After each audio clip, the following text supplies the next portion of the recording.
I knew that the Chiefs didn't have their own 6th or 7th round picks in this upcoming NFL draft, but I couldn't remember exactly why, which is understandable, right? You make these like weird late round moves for a veteran player. It's a conditional 6th, it's a 7th here, there's Derek Nottie, and there's all these other moves that come around. And I was looking it up today because I was trying to figure out why did those picks go where they did?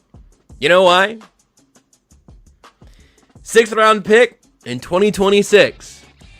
That pick was used to acquire Joshua Uche. The 7th round pick was used to acquire current, I believe, Dallas Renegades tight end Peyton Hendershot.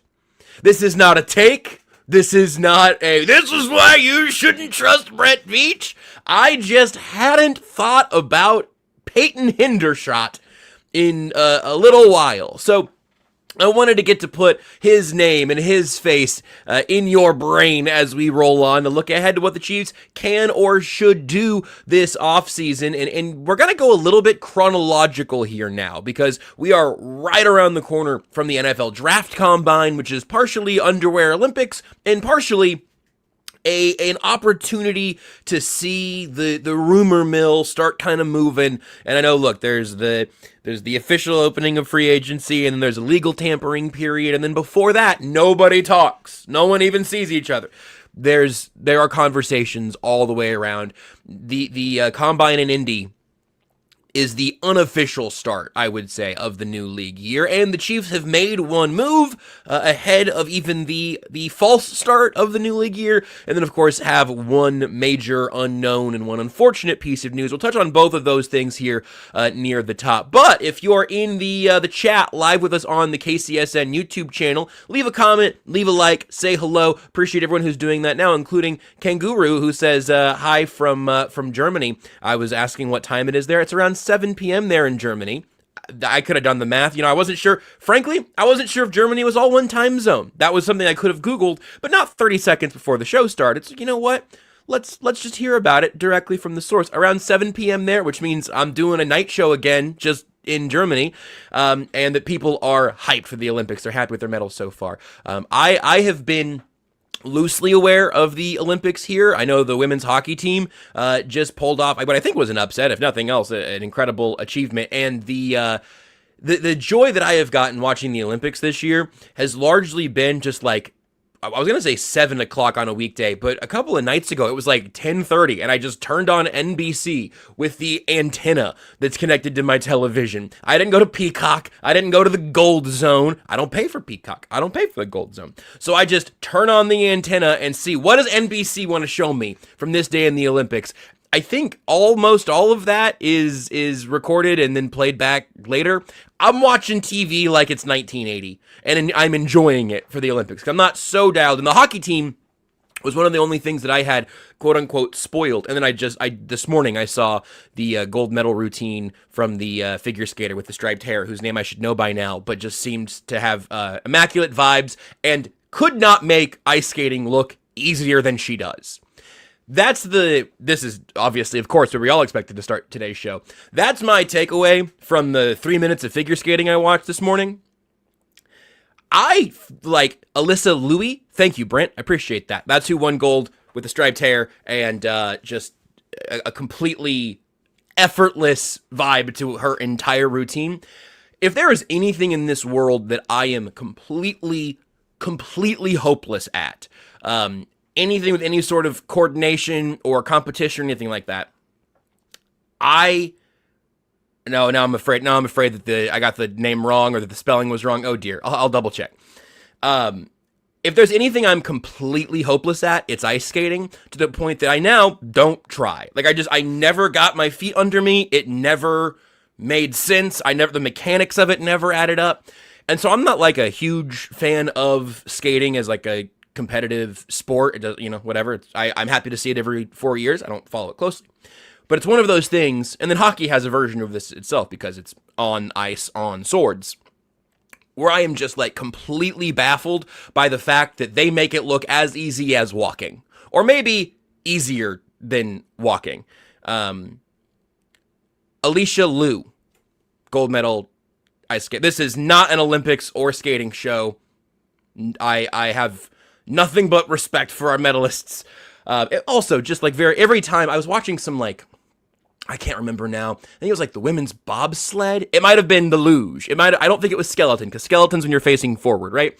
But like every single Olympics event has a story that has like a 50-50 chance of making you cry. Just learning, like, all right, here, you have 5 minutes. You're going to learn about this person who is the best in the world at this kind of niche practice that you don't think about 3.5 years out of 4.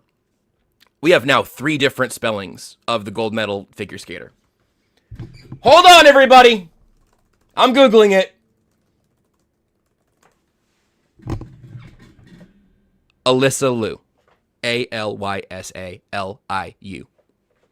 I think we did it. I appreciate you helping. See, Brent just did it again, but there's only one S. I'm looking at the New York Times. I just want everyone to get the accolades they so richly deserve, and I do not want to insert myself into an Olympic commentating role in 4 years. That is not a role that I am aiming for, and certainly not a role that I am preparing for. My apologies to every name I get wrong throughout the Olympics. Good pivot on the graphic, Nick, just to kind of save me under the CRT filter. I appreciate that very much. Anyway, I can't skate at all, and I can't believe how easy these people make it look. It's incredible. And then again, so then you get the stories of all, there's a, like, I think it was the women's bobsledding that had this story. I watched some ski jumping too, but it was like, these are the heights she's reached in her career, but she's never gotten the gold, and her 2 children are here with her, and she wins the gold, and her kids are here, and everybody's crying. It's just, this is the quintessential, like, throughout human history, the quintessential way to confirm that you are the best in the world at your craft, at your sport. It's incredibly cool, and I enjoy watching the Olympics as a casual that way, because it's just unbelievable individual performances and team performances for stuff that, by and large, I do not watch or care about for 3.5 years until it comes around again. I've always had a real soft spot for the Olympics. I think most sports fans probably do, because it is kind of unique in so many ways. That's awesome. Kangaroo says, fun fact about the Olympics, Myles Garrett is in a relationship with Chloe Kim, who's a professional snowboarder and was an Olympic champion in 2018 and 2022 and won silver this year. I love Simone Biles and, the defensive back whose name now escapes me. I think they're married, right? Someone's going to tell me the name of the defensive back who's a Bear or Packer. NFC North, for sure. I'll look it up. Skeleton is unbelievable because, you're just face down going down an icy track at 70 miles an hour. Like, hold on. Who did that first? Who made that a sport and decided this is okay? We should all do this. Jonathan Owens, thank you very much. Brent. There we go. There's your Olympics Open for today. Clearly, I prepared nothing for it. I didn't even write down the name of the gold medal figure skater who I was watching this morning. Who says this show's not well-researched and well-prepared? Nick asks, do they call it skeleton because if you crash, you turn into a skeleton? That's correct. You instantly vaporize. Your flesh flies off of your bones, and at the end, you're just a pile of bones, an Olympic medal, and your country's flag. And then you got like a Knight Rider thing going on. It actually makes you a superhero if you hit like 100 going face first downhill. I like those the Summer and Winter Olympics. The Summer Olympics are like, I've swam before. That's relatable. And the Winter Olympics are just, we're all just flirting with death every time for no reason. Oh God, this is for a fact I did not put a single lick of this in the Google Doc. Because it was is it the biathlon where you ski and then shoot and then ski some more and then shoot some more? Riveting. The woman who won that won by 100 miles. Not literally. That was an exaggeration. I think skeleton was founded by someone who thought sledding was too boring. That's fair, I guess. I mean, I went head first down some snowy hills, I suppose. And at some point, my self-preservation instincts kicked in around the time my frontal lobe was developing. biathlon. I really appreciate you guys fact-checking me on Olympic things in the chat today. It's just flowing freely because I'm like, oh man, remember how cool it was to watch those people ski and shoot and ski and shoot and ski and shoot? Like I think Renee said that it was like they're trying out to be like a James Bond villain. So cool. Okay. Boy, I don't want to talk about Rashee Rice, huh? Don't talk about anything else? I'll probably save us some of the specifics because at this point it's Friday and you probably know. Oh God, Steven says I'd pay good money to see you and Seth do Team Skeleton. I would pay good money to do it. I think I would at least take your money to do it. Can you wait? Hold on. Is Team Skeleton a thing? How does that work? Luge, absolutely. Oh, get us an only weird luge. An only weird bobsled? No, I think luge, you're laying on top of each other in a way. I guess at this point, I wouldn't even notice Seth was there. Barely exists. He has like 45 pounds total. Man, I don't want to talk about Rashee Rice. I have so much like salary cap stuff written down. And my plan was to talk a little bit about Rashee Rice, then the Mahomes restructure, and then the rest of the offseason things, as the show is titled around today, of like what's the offseason going to be like? How do you start? What's the order of operations? And I would rather talk about the luge for a while longer. Okay, for my own sake, I'm going to click away from the comments section just for the next maximum 5 minutes of Rashee Rice latest. You're probably relatively familiar with the civil lawsuit at this point. Nate and Michael Rothstein over on ESPN have a story about it. You can go read it there if you want to avoid reading things written the way that TMZ writes things, which just has been a pet peeve of mine since I, learned how to write. But I digress. The lead here in the ESPN story is that an ex-girlfriend of Kansas City Chiefs receiver Rashee Rice has filed a lawsuit in Texas alleging he repeatedly assaulted her during an 18-month span from 2023 to 2025. Dakota Jones, who said she was pregnant during many of the alleged assaults, is seeking more than $1 million. That is, of course, following up the Instagram post from earlier in the year that was up for a while and then was deleted, and now we're in the civil suit stage of it. It's not a criminal suit, and we didn't have Seth yesterday, so maybe we'll see if we get a little legal side of that from him at some point in the week or two to come. I really hesitate, obviously, with how to hop into this because we are still working with somewhat limited details, but the details we have are plenty if they're all accurate. And then we also have to do like the responsible thing of just saying like, hey, I personally don't know what happened. I think what's relatively obvious is that if everything accused here, or most of the things accused here, are true, it's horrid. Heinous, terrifying, horrible. The things that are accused here are reprehensible. And you don't need me to tell you that. You knew that already. If this is in any way not true, or some sort of, whatever it would be to make any of this not accurate, it would be a different kind of horrible and still awful. So every angle of this sucks. And I don't even really like being like, so now we're just going to talk about the football element of it. Because the football element's not that important for the people involved here. The football element is a consequence of however this went and however it goes in the future. But I know way more about the Chiefs roster than I do about this relationship. So, I don't know. I want it to be incredibly obviously clear that if these accusations are accurate, kind of the end of the conversation for me, man. Like I don't really have any get up and go say, oh yeah, this is bad, but I just don't have it. So we'll see how this ends up playing out. And so kind of meekly, I will say, on the football side of it, And on the 2026 season side of it, I can tell you what I think about that, because I do have information there. It also does feel like kind of weak to like limp away and be like, okay, so let's just pretend the rest of the details in that story aren't horrifying.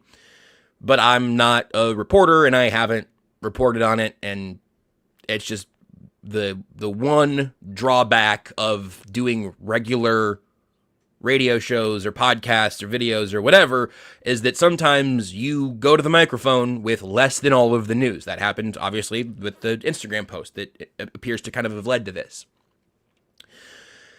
So here's what I do think. Here's what I think might be a worthwhile thing to keep in mind as these next steps come around.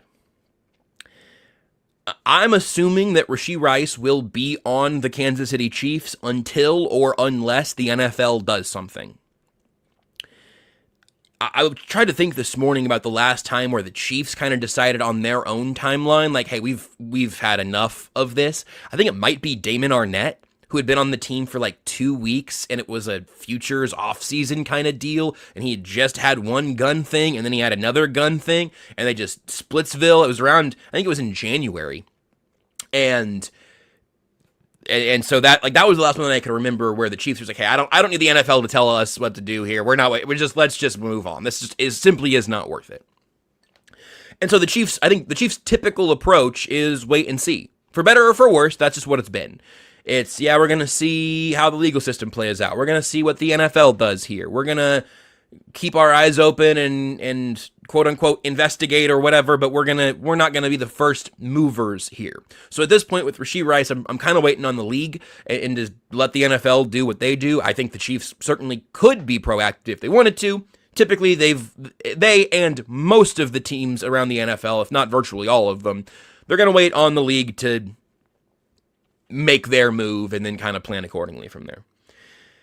Here's the thing that I just think we knew this. This was true, again, like a month ago or whenever the Instagram post came out. This was kind of true after the car crash that led to the suspension. I think it was true when the season ended and Rashee Rice just had a shortened and disappointing year. There is no clear future for this wide receiver room. I don't mean no one in this receiver room has a future, but this wide receiver room as currently constituted, I think it's a piece or two short in 2026, and then in 2027, it's just Xavier Worthy and Jalen Royals. A guy who hasn't yet been the first-round wide receiver you hoped he would be when you drafted him, and Jalen Royals, who just didn't play football last year. Like, he ended up with a couple of looks very, very late in the year, but like nothing from Patrick Mahomes. Matty Lane talked about this on the lab on Wednesday. The Chiefs need a volume receiver, short-term and long-term. A guy who you can give 80, 90, 100 targets to over the course of the year. That was obviously Travis Kelce, and then it was supposed to become Rashee Rice. And that was kind of the baton handoff we talked about a lot last year. There's also a lot of like, hey man, survive through this suspension, straight and narrow, and then come back and play really good football for the last 12 weeks. He didn't play great football, and obviously the off-the-field stuff has continued to bubble up. Wherever it ends up, it keeps happening. Still in the news. So if you need a volume receiver, assuming that Travis Kelce comes back this year anyway, and right now I'm assuming that Rashee Rice is probably on the team, but you're always going to say it that way, right? You're always saying he's probably going to be there. You could get to St. Joe. You could get to training camp, and the NFL could say, hey, actually, we're going to go ahead and suspend this dude for 12 games now, because this is your second thing. He could be suspended for the year. I think there's Tucker was pulling this up during Weird Games yesterday. I think there's a clause where it can leave you up to lifetime banishment from the NFL. I would doubt that's probably what happens here. But I mean, the NFL has the leverage at this point as a potential multiple time offender. You just can't plan on locking Rashee Rice into a certain role if he's on the team in general. And certainly, I don't know what the case would be. I don't know how you'd make the case to me that you want to go ahead and pay him and extend him for 2027 and beyond. It's a hard case to make right now. So if you're looking for a volume receiver, like Matt pointed out, this free agency class is a really weird one.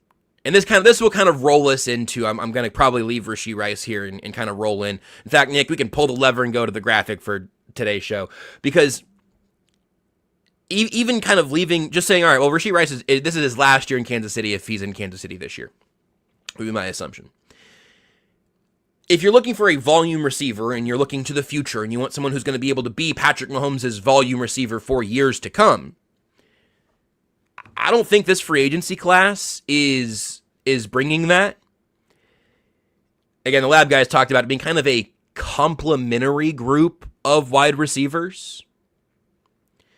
A place of, you could build around Romeo Doubs and the one that ended up making a little bit of sense, maybe Juwan Jennings. Matt comped to 2022 Juju Smith-Schuster, but Jennings turns 29 this summer. Mike Evans has been that guy, a high-volume guy, but this is the last act of his career, and I don't know that that's helping you in 2027. We talked about Michael Pittman a little bit on Monday and the idea that the Colts might move him to a team that would acquire him and then pay him. That feels relatively unlikely to me for what the Chiefs would do, to say, yeah, we're going to bring in a receiver who has not been here before, not to pick at old wounds here, but a guy we could have taken in 2020 at the end of the first round and then ended up going to, Clyde and T. Higgins and Michael Pittman ended up going in those 3 picks. As Kangaroo mentions, like Mike Evans is 33. I don't see the Chiefs making the move for Pittman and then instantly giving him the contract that he probably wants and probably deserves for a guy that hasn't, been in the building yet. Now, again, you're paying those guys in free agency whenever you're adding free agents, but giving up draft capital as well makes you pay twice for it. You're kind of paying, you're paying with your credit card for the future and you're paying with cash day of, and it's just, you got to be really, really confident to make a move like that. So, to the predominant question of today's show, I don't think you can start thinking chronologically here now. Chronologically more than order of operations, or chronologically more than order of importance, I should say. I don't think you can start by giving Romeo Doubs a huge contract in free agency. I'm not sure he would make a difference. I don't necessarily think he would solve the problem. And I'm just kind of penciling in Boye Mafe until further notice, since the Chiefs were supposedly interested in him at the deadline. He's a little bit younger than most of the other free agents. There are a few between Mafe and Kwity Paye and other guys we've talked about a little bit. But Boye Mafe's market value AAV on SpotTrack, which I think is the PFF market value, Boye Mafe is at about $12 million there. That's real money. It's a lot of money, and that's not for a superstar. That's for probably your starter opposite George Karlaftis, and then moving all of those guys behind him down a notch. I'd love to have him and Ruben Bain at number 9 overall. I'd love to really make that defensive line feel like a strength. But here's the real upset, if you've been following me for a long time. And we've talked about it throughout. We'll adjust and we'll see what the rumors end up being out of the combine, and we'll see if the Jets do franchise tag Breece Hall. I wouldn't mind paying Breece Hall. I have, going back to 2020, I have in many ways lived in a running backs don't matter with a big asterisk. That kind of phrase got a little bit bigger than what it meant. But I've been kind of in that headspace for a long time. And frankly, I still exist in that headspace to an extent where there are tiers, okay? The tier of running back that you have does matter. And the difference between the best of Isaiah Pacheco and the worst of Breece Hall is much closer than you think. But we haven't seen the best of Isaiah Pacheco in a very long time. We didn't see the best of Kareem Hunt or Rashard Smith or certainly Elijah Mitchell last year. You've got to be at least tall enough to ride the ride. And maybe Travis Etienne can be that guy. I'm okay with that. I'm a little bit less interested in some of the others. I think Hall and Etienne are probably the two of the group that feel like the best fit to me, what the Chiefs would like to do. And Brent makes the point, by the way, back on the receiver thing, if Pittman becomes a cap casualty, you pay him. I would be good with that. I think that makes sense. I get the feeling that the Colts are going to try to dig in and get some draft capital out of that, but that's very hard to do because we're going to have a similar conversation about Juwan Taylor in a minute, where it's like he has enough value to, in an ideal situation, you could get a draft pick out of him. But if the rest of the league knows that you're likely to cut the guy and to be the cap casualty, as we've discussed, the receiving team has all the leverage, and in Juwan Taylor's case, it needs to go to a team where he would sign the extension there. And if you're Juwan Taylor or if you're Michael Pittman, hey, don't trade me, cut me, and let me go have my leverage on the open market, and I'll make the argument that I'm the best right tackle out here. I'm the best wide receiver out here. Juwan Taylor for Michael Pittman straight up, who says no. I would not say no, Seamus. I would make that trade. I think that's a great idea. Call Chris Ballard. I'd also, on the receiver note, like I would call about Garrett Wilson. I would call about Brian Thomas Jr. I'd call about Marvin Harrison Jr. The lab guys mentioned Drake London. There's a whole new refresh there in Atlanta. I don't think most of those guys are likely to move because teams know how valuable they are, but you do want to look at teams either in disarray or are bringing in a new regime, because that is a time where you can occasionally get real value from teams who are saying, you know what, the last regime drafted this guy, doesn't quite fit our scheme the way we want, doesn't quite fit our air quotes culture as much as we want, whatever.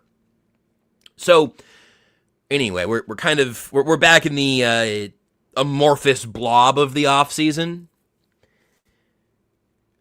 If the Chiefs open free agency with a decent sized contract for Travis Etienne, or if Breece Hall makes it for Breece Hall, I'd be okay with that. You have to get competence, and the cost in free agency is not brutal. The Etienne expected market value is about $7 million.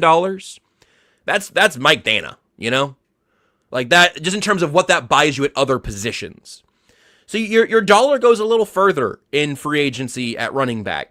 Now, at 9 overall, it doesn't. I don't think it can be Jeremiah Love, in part because I think Sterling Holmes made this point on Tuesday. I do a show with him over on Arrowhead Addict. I think he's also on 21 Questions this week. Hope I'm not breaking an embargo there. A little tease for you, perhaps. But we had that conversation about like Jeremiah Love being picked number 9 overall. I don't have the exact number of where it would lead, but it would basically pay him essentially like Travis Etienne's going to get paid in free agency. Because you're a top 10 pick, and it's the rookie wage scale and all of that. So, now Jeremiah Love is probably going to be the best player of these running backs we've talked about. Although if his career was Breece Hall, in terms of like production and everything, I wouldn't be like stunned by that. Breece Hall's had a very good career. And he's also only not even 25. You lose a little bit of your value, your salary value, if you draft a running back at 9. If you draft a wide receiver or a defensive end at 9, you are getting a rookie contract at a price point that is such an advantage if you hit that player correctly, that, man, it's really, really enticing. So I know everyone loves Love, and as you should. We should all love Love a little more. He's going to be a great player, I imagine.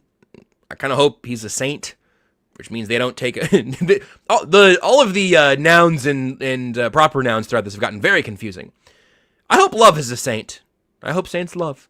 No, I kind of hope that he ends up in New Orleans or really just anywhere ahead of the Chiefs, because it means one receiver probably falls a little bit further. And the full circle back around is if you pay a running back, you don't have to worry about that at 9. I think you have to sign a defensive end. If it's Boye Mafe or one of the other guys, I think you have to make that probably the actual first move you make.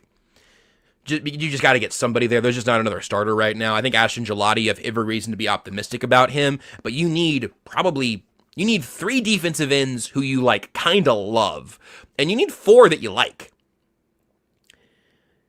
But for a while I'd been saying, really since the season ended, I'd been saying that wide receiver at 9 was the fun answer, and defensive line at 9 was the responsible answer. Wide receiver might be both now. At bare minimum, it is now also responsible. It would not be an unreasonable luxury pick for the Chiefs to go receiver at 9. And that's a little bit unfortunate because of what you've invested in the position and not gotten the production out of. Again, Xavier Worthy doesn't feel like a first-round receiver, and Rashee Rice, you thought you got the guy that's going to be here on a second contract, and right now he's not. If you get your guy at 9, if that's Tate or Lemon, which I guess Tyson's in the mix still there too, seems a little bit like a little bit less of a fit maybe for what the Chiefs like to do, but that's, the KCSN draft guide is now available for pre-order. If you go to bit.ly/Swanson Sucks, you can pre-order it there.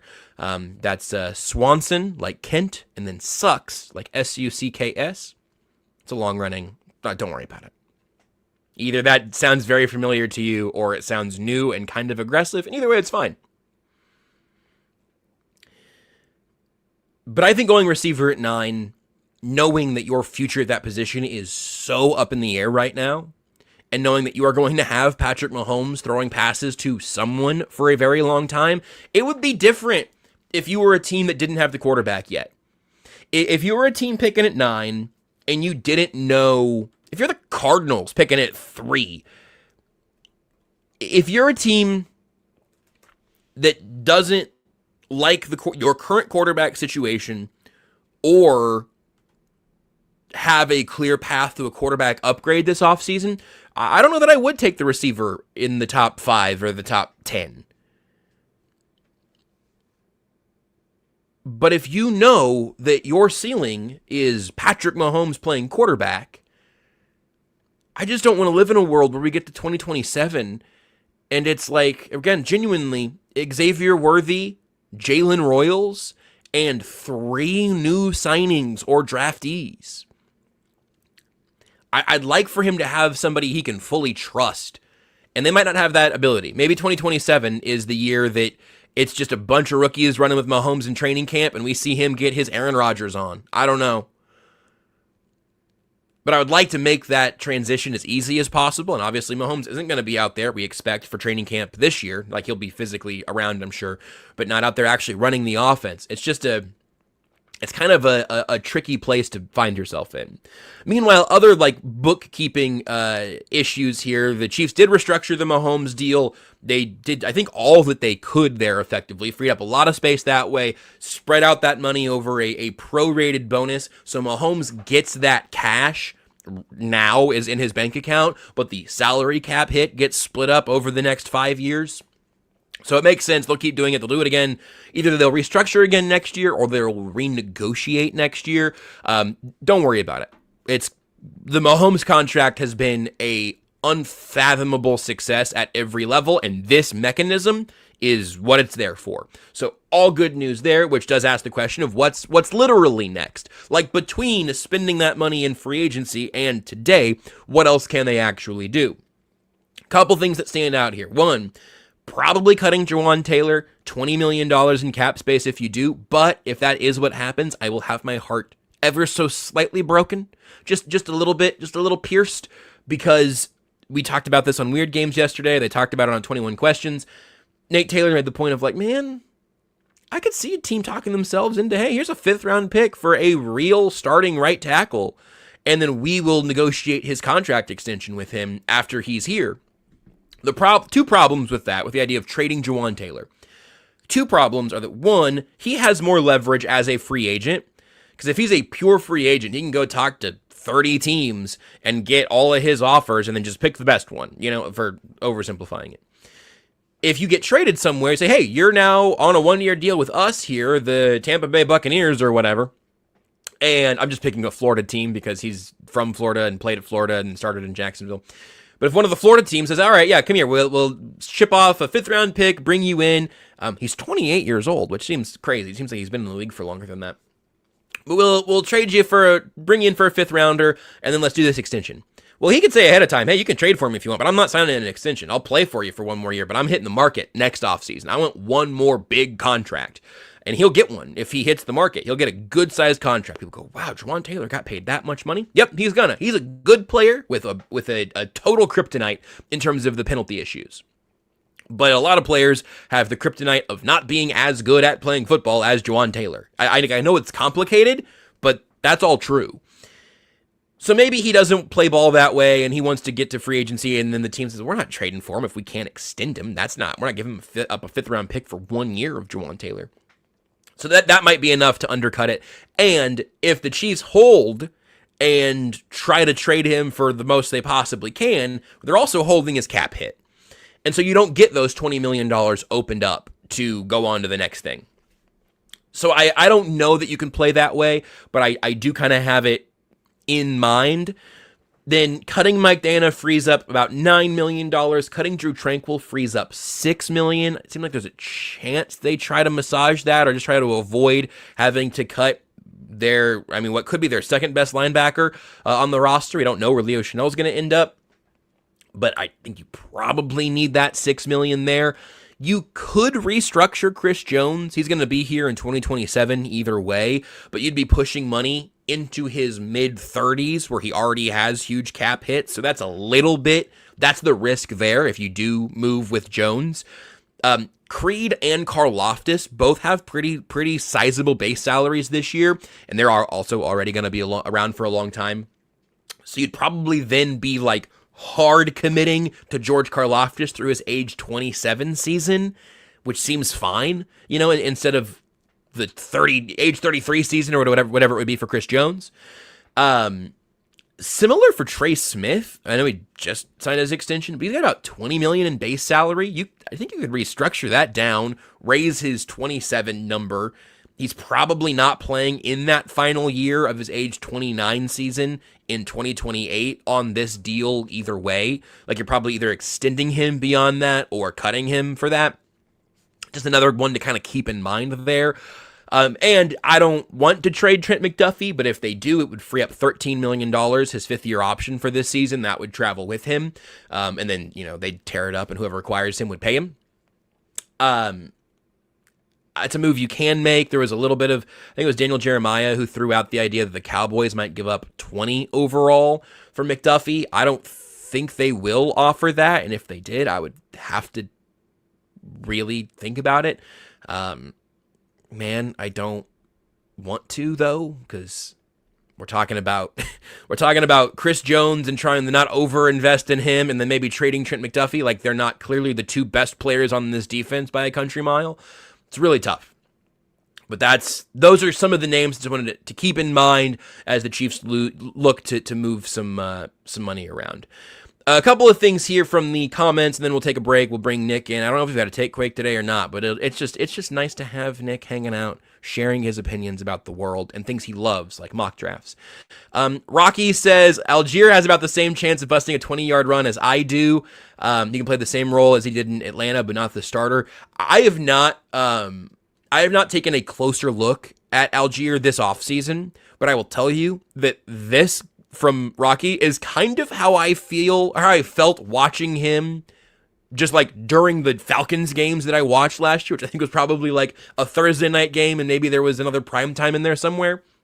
So I'm not planting my flag in this, but I'm a little gun shy on Tyler Algier because it feels like he comes into the game and the entire defense goes, oh, thank God, I can breathe. And then he's already in an offense that was, I guess they're all turned over now, but then he was in an offense that built such an effective running game that worked on such a variety of levels that I don't know what he looks like outside of Atlanta, and certainly outside of a team that was as committed to running the ball as they were. I just don't know what the Chiefs bring in terms of that kind of investment. So I don't know. That's just, I also have a little hesitance about him. It's why Etienne and Hall are kind of the guys that I feel a little bit better about. And Etienne has his own questions, and again, Hall might not make it to the market. Only one Chief KT says, "Are we sure Pacheco isn't going to be back? He's cheaper than everybody else." I'm not sure, KT. I'm really not. I think we talked about this weeks ago now, I think, where it was like, hey, if you can only spend so much money in so many places, what if the running back room is not as different as you thought it was going to be? I think Pacheco is probably going to go get a fresh start somewhere else. I think that would probably make a lot of sense for everybody involved. But Rashard Smith's going to be back, and it wouldn't surprise me if Kareem Hunt is back. I think Rashard Smith, at least being around in training camp, is pretty much 100%. I guess he could have a terrible camp and not make the roster. I'm not projecting that. I'm just kind of thinking out loud. Rashard Smith's going to be at camp. I think Kareem Hunt is more likely than Isaiah Pacheco, but I do think there is going to be at least one important fresh face there. Seamus says Rachaad White seems like kind of the obvious subtle answer. Yeah, I wouldn't mind that either. I have kind of a similar feeling of just like that Tampa's offense and running game feels so healthy and functional in a way that the Chiefs wasn't last year, that I have a little bit of a tough time chicken or egg in that equation of how much of that is the back and how much of that is the scheme. But we could also literally about everyone except Breece Hall, I think, every free agent here was in some way a part of a split backfield. Even Kenneth Walker, Super Bowl MVP Kenneth Walker, was in a split backfield until Zach Charbonnet got injured. And then he took it from there. So I also do think this is kind of interesting from Ken Greer saying, yeah, EB and Murray will have a strong idea which running back they want. Obviously, like there's only so much picking and choosing that position coaches can do to the general manager, where then they're going to figure out how to balance the books and all of that. But I do also think, as much as I don't think you can just say the coaching is going to just improve by like 80% and this team will be fine if you just run back the exact talent.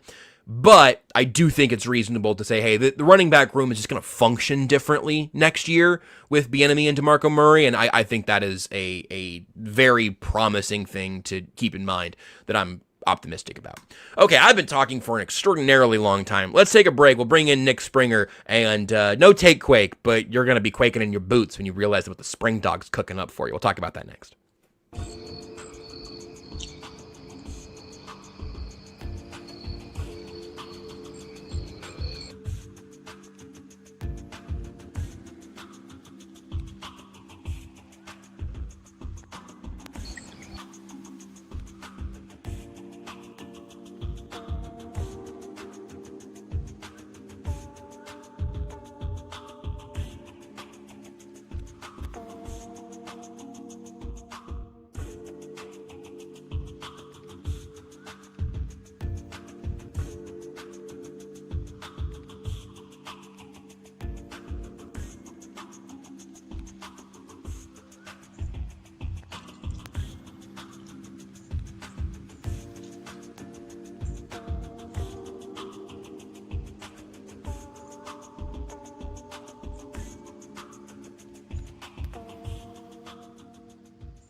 All right, I've talked more than my fair share today. Let's let Nick Springer do a little bit of the work. Nick, how you feeling, my friend? How you doing here in these early days of the offseason? You're going to the Combine, right? Yeah, yep. We'll be at the Combine.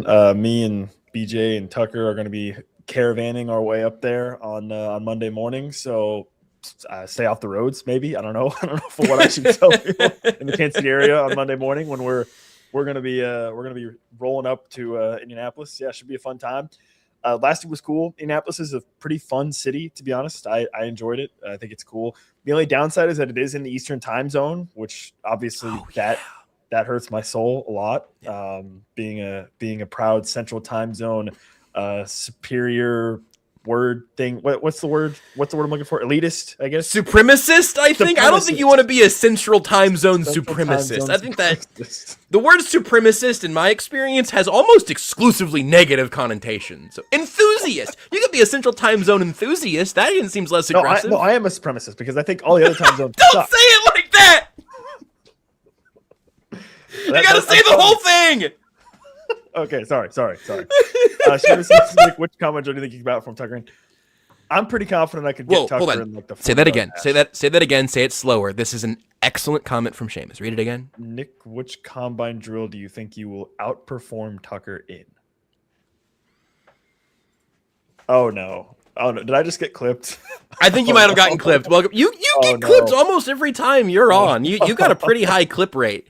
What? So, it's a great question from Seamus. Do you think you got better straight line speed than Tucker? Oh, definitely. Yeah, I could be him in the 40-yard dash. Yeah. Listen, I think that's a good idea. And I think that BJ should set this up. For those that don't know, Tucker has to weigh at least 100 pounds more than me, I think.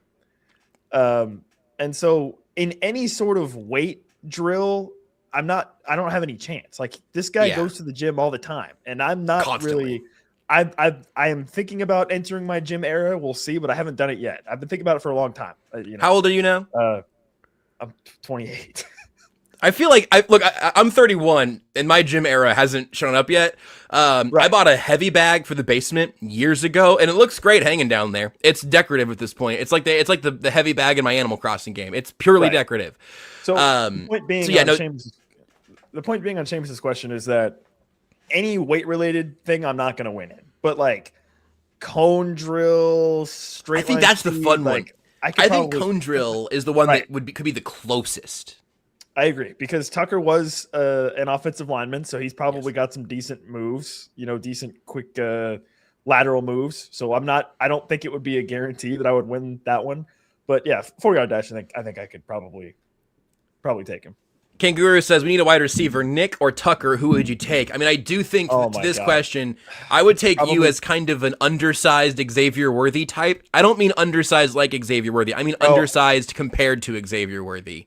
Bro, I am not running across the middle of the field. No, you're Ted Ginn. I'm not doing You're Ted Ginn. No, you're going out of bounds. I don't care what the play call is. I'm not running across the middle of the field, okay? I'm not doing it. I'm not running across the middle of the field. I'm not going to go try to crack back, block a linebacker or run play. That ain't me, bro. That ain't me. I'm not doing it. You are not Robert Woods. You will not be eating a face mask.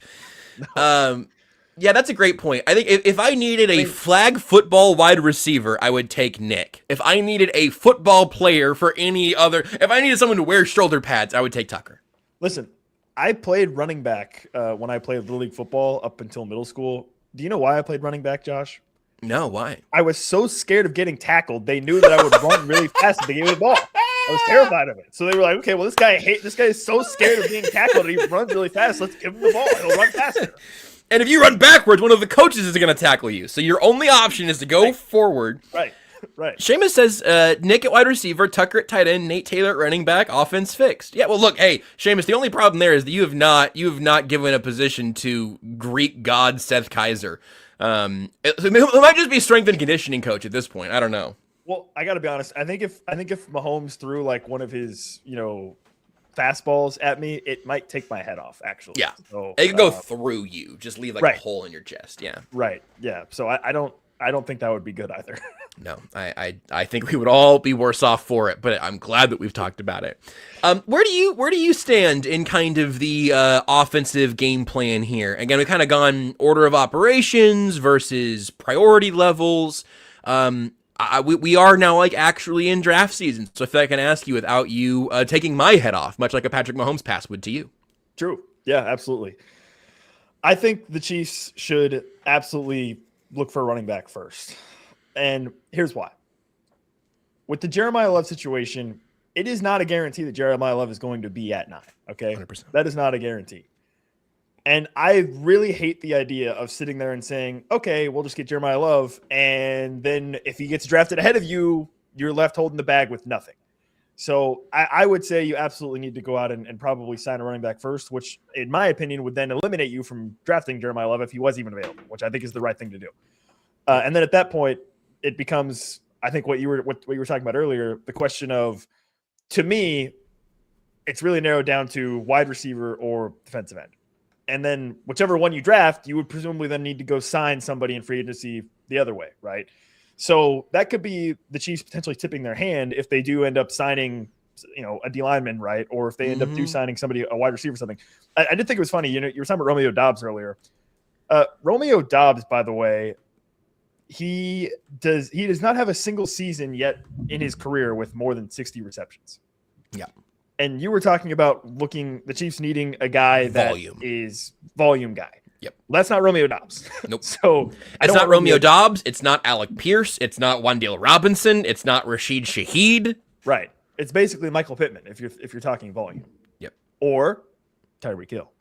But, that's neither here nor there, I guess. Right. And you need volume before week 12, which is just sort of like, I just need that. I got to say, my heart is like slightly open to the Tyreek Hill possibility after I know if his other knee works yet. Like it's just, he still has a surgery to go. Yeah. Yeah. So, I mean, I've been pretty locked in on Ruben Bain. I think is sort of my guy. That's understandably. That's who I like there. I don't care about the T-Rex arms. I think from a couple weeks ago, I was on this show and I said that boy thick, and that point still stands. I don't think he's gotten any thinner. So I like him as an option. I like George Karlaftis as the number 2 guy. I do not like George Karlaftis as the number 1 guy. So I think you need to find a bona fide number 1 guy opposite him. And I don't think you're going to find that in free agency this year.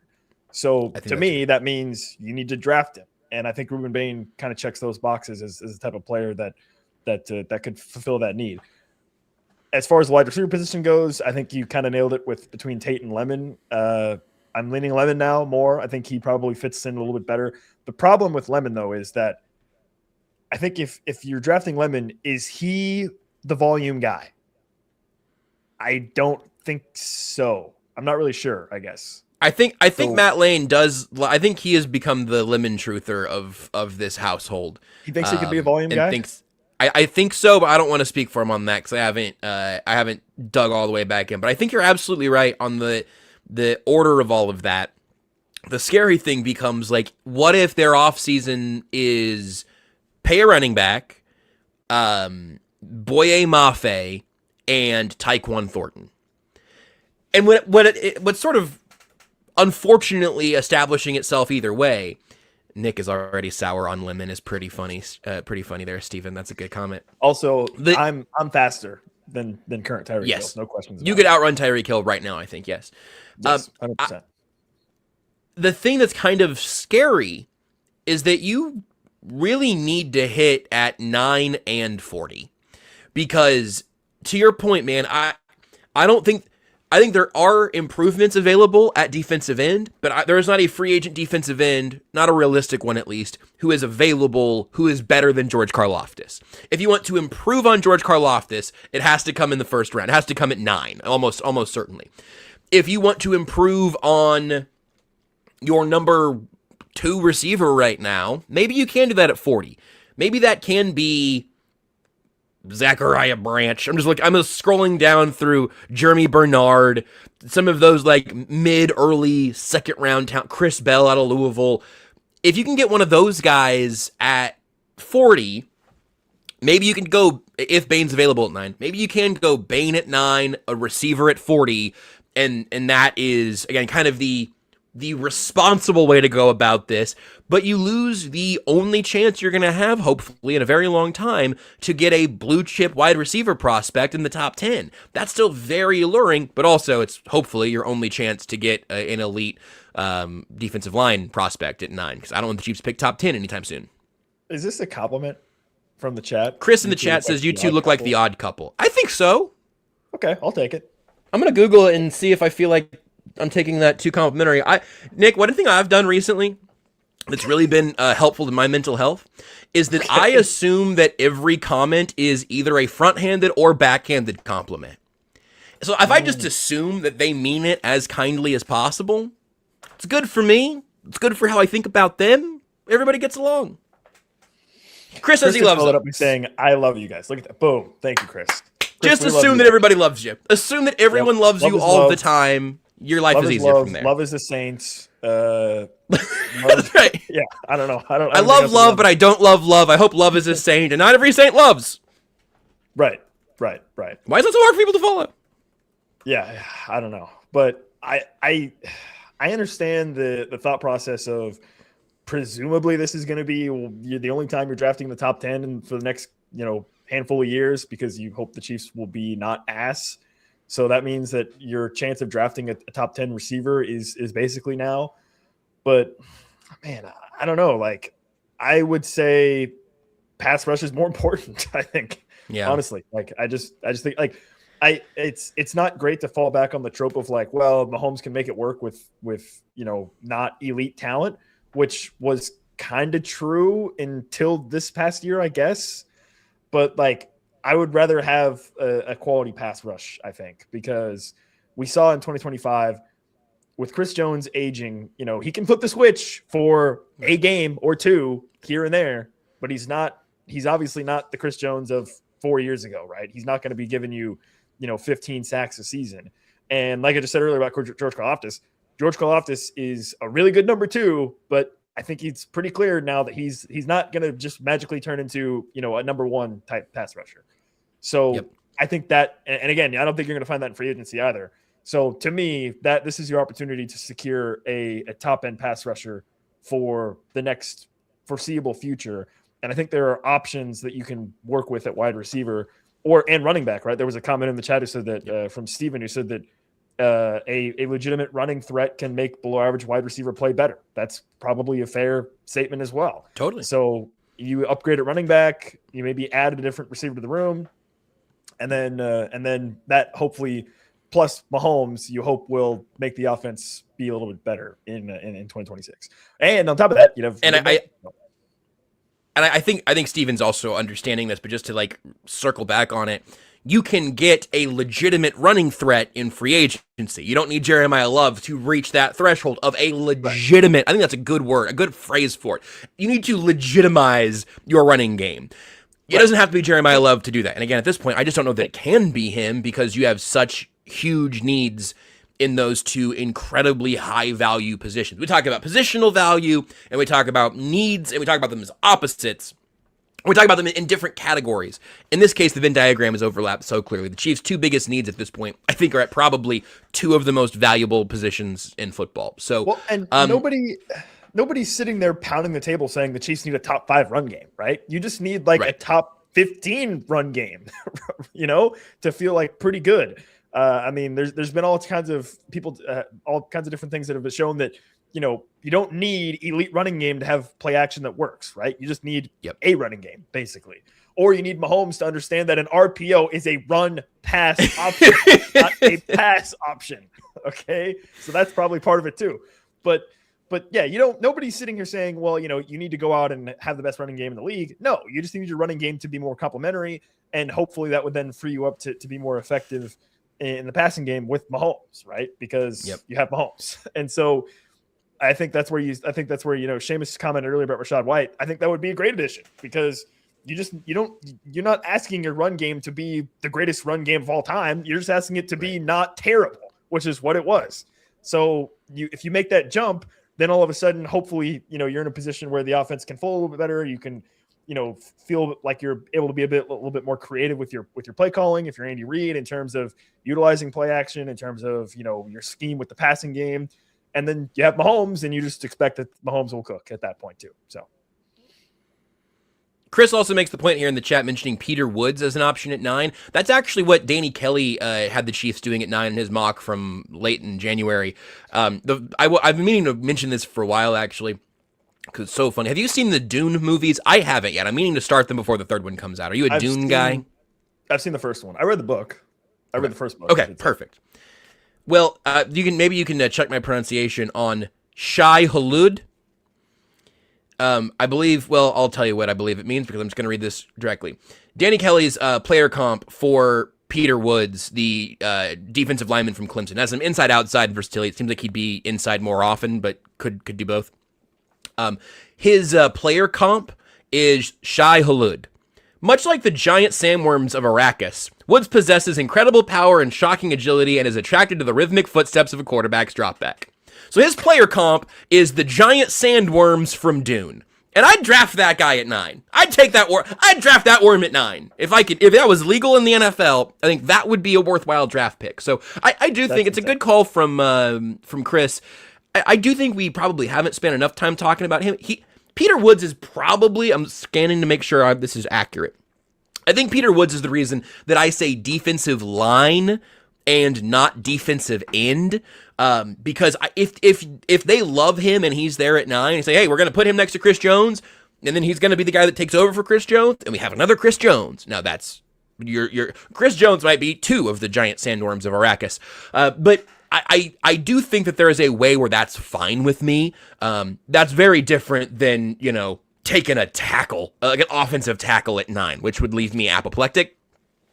A defensive lineman with, I don't know, I haven't decided how to rank them all out yet, but and this even Keldrick Falk keeps climbing in that conversation as well, different build, but if they fall in love with one of those defensive linemen who do truly deserve to be a top 10 pick that have that kind of upside, I'm gonna be okay.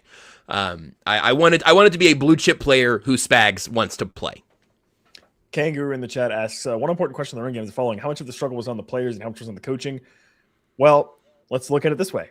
If the answer is both, you've already switched up the coaching and you have a chance to switch up the players. So then you'll be having a clean slate in 2026. I think that's the right answer, Nick. It's that, was it the coaches or the players? And I think the answer is going to be that the Chiefs changed their coaching staff there and are going to also change the running back room by and large. I'll tell you what, it wasn't Brashard Smith's fault. The 7th round rookie can come back, and see what he does in year 2. But I think that will be answered, Kangaroo, by the moves the Chiefs have made. They've made a good amount of turnover there. And look, people are pointing out, like, there are going to be holes you can poke in any one of these players and any one of these profiles. Frankly, you can do that all the way up the draft this year. Like, Fernando Mendoza is going number 1. He's not a perfect he's not Andrew Luck as a prospect. Caleb Downs is an incredible player. Yeah. What did you say? I said Mendoza's a weird, nerdy, goofy guy. Like, the ringer comp for him is Flacco on the field, Russ on the mic, and I really like that. I just have their big board up over here. But like, you can go through every player in this draft and say, well, here's the thing that concerns me. Here's the reason that I wouldn't take this guy at 1, 5, 9, wherever. So it's going to be fascinating. We're obviously going to continue to have weeks and months to do it. Nick, you're hitting the road to go to the Combine, so I wish you and Tucker and BJ, and I know Nate's going to be out there, obviously. I wish you all a delightful time in Indianapolis. I think it's going to be an absolute hoot. I just realized, are you going to have a show on Monday? Who's going to do it? Me. This is the request I put in for Tucker was just that if you can, when you guys get at some point along the first leg of your guys' journey, if you'll just record a video of you and Tucker, ideally like in the back seat with BJ driving or something. If I could just get a video from you guys on the road, just 30 seconds of how the trip's gone so far, I'd like to play that during this show on Monday. But I'm gonna hit the buttons, and how about this for a tease for the people? Monday, I'm finally going to do the multimedia review I've been meaning to do for a long time. I've got multiple video games to talk about. I've got scorching hot takes on 2 Oscar-nominated Best Picture nominee movies from this year that I've watched. Wow. I have watched One Battle After Another and Marty Supreme, and I am going to scorch your eyebrows with Begonia as well, but I've talked about Begonia some. I'll scorch your eyebrows with that on Monday while you guys are flying, not flying literally, but zooming up to Indy. I've officially decided that I am going to go ahead and replay Fallout 4 for like the 17th time. Good. And I'm looking for any mods. So I'm playing on Xbox. If you're a Fallout 4 enjoyer and you have any fun mods that you think I should play with, let me know. So I'm going to probably be starting that. The problem is like, I've decided that I'm going to start it, and now we're going to go into the weekend, and I'm about to leave for this trip to the Combine. So it's going to be like, oh man, do I start it this weekend? And then it's like, I can't touch it again for the whole week, or do I just wait until I get back? I'm really here's my suggestion. Here's my suggestion. This weekend is about finding and installing the mods, because that takes some time, right? I've never done it for an Xbox, but like, it won't take that long, I don't think. But you don't know what you're even starting with yet. True. And that's my offer to you. That's my suggestion, that maybe maybe that's the way you can have your cake and save it for later too. But yeah, I digress. Yeah. Go ahead. Oh, I'm back. Hello. Sorry. Go ahead. You're back. My internet's bad. You're good. That's okay. Oh, Seamus says he started Fallout 4 again 2 weeks ago. That's exciting. Yeah. I will. Seamus, I'll just tell you, I've played it through it probably half a dozen times at least. And inevitably, I go into it with the mentality of like, I'm going to do a different build. And I always end up just doing the build of like strength, melee, and that's it. So, yeah, that's kind of where I'm at. I just finished Fallout 3 about that works. Yeah, I just finished Fallout 3 about a week ago. It was pretty good. Enjoyed it. So that's what made me decide to go back to Fallout 4. And other than that, I've just been playing a lot of Counter-Strike and playing a lot of Battlefield 6. If you wonder, what do these guys do when the Chiefs aren't playing football? Now you know. Wonder no longer. So follow along, Nick and Tucker and everybody at KCSN for the Combine activities next week. I'll be here on Monday to talk about what I'm looking for from the Combine and talk about movies and video games and whatnot. I don't know what that means. Seamus says I'm usually a luck, charisma, perception guy. God. I mean, I know mechanically I know what that means, but I'm not. I don't know what it means in Fallout 4. I haven't played Fallout 4. I know what Nick, I know D&D. I know turn-based combat. I know video game character creation, okay? I don't know what that leads to in Fallout 4. Should we do a KCSN D&D campaign? Craig and I have talked about this before. This is a good idea that yes, we should do. Okay. I'm guessing that I'm guessing right now that Renee is probably typing that she will DM it, and the fact that I've called it out before she has offered means it's like a swiper no swiping, and like Renee no planning. So yeah, swiper no swiping. But yeah, KCD&D is in the put it in the hopper. Put it in the idea hopper, and let's give it some thought. But we're well over 1 o'clock, as we always are. So let's go ahead and put a pin in it. Hang on. You asked earlier, we're going to get done by 1:15, and I said only if you are. That's what I was about to say. I was about to say that I had messaged Josh during the break and said, are we going to finish before 1:15? The answer appears to be yes. So there you go. I said, I'm done with my stuff, so it's up to you. Do you want me to keep stalling for another 3 minutes? I can. No. Bye, Mom. Am I supposed to play any music here, or do I just end it? I don't know. Yeah. Don't worry. I'll do it. Hold on.